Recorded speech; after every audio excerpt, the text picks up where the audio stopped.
রাজধানীর ব্যস্ত মোড়ে হঠাৎ গুলির শব্দ। ইনকিলাব মঞ্চের সদস্য সচিব আবদুল্লাহ আল জাবের গুলিবিদ্ধ।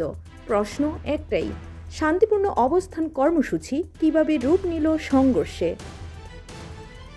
ঘটনার সংক্ষিপ্ত বিবরণ হচ্ছে, আজ শুক্রবার 6 ফেব্রুয়ারি 2026 বিকেল 4:30টার দিকে রাজধানীর ইন্টারকন্টিনেন্টাল মোড়ে ঘটে এই ঘটনা।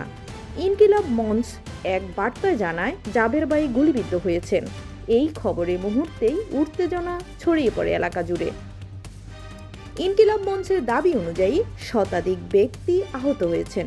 সংগঠনের নেত্রী জুমা এবং শহীদ শরীফ ওসমান হাদির স্ত্রীও আঘাতপ্রাপ্ত হয়েছেন।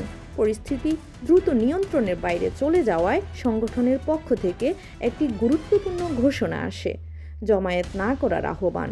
ইনকিলাব মঞ্চ জানিয়েছে, আপাতত কোনো জমায়েত করবেন না, আমরা চিকিৎসা নিয়ে আবার রাজপথে আসব, সে পর্যন্ত সবাইকে নিরাপদে থাকার আহ্বান জানাই। এই বার্তাটি জাবেরের ফেসবুক আইডি থেকেও প্রচার করা হয়।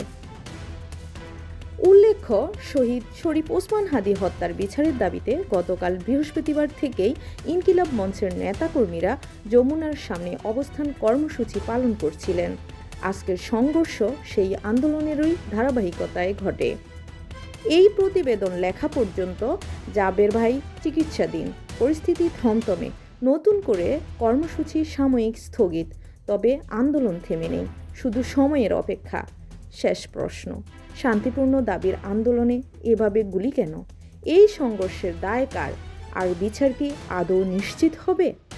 এই ঘটনা নিয়ে আপনার মতামত কি? কমেন্টে লিখে জানান। গুরুত্বপূর্ণ এই খবরটি ছড়িয়ে দিতে ভিডিওটি শেয়ার করুন, লাইক দিন, আর দেশের চলমান পরিস্থিতির আপডেট পেতে চ্যানেলটি সাবস্ক্রাইব করুন।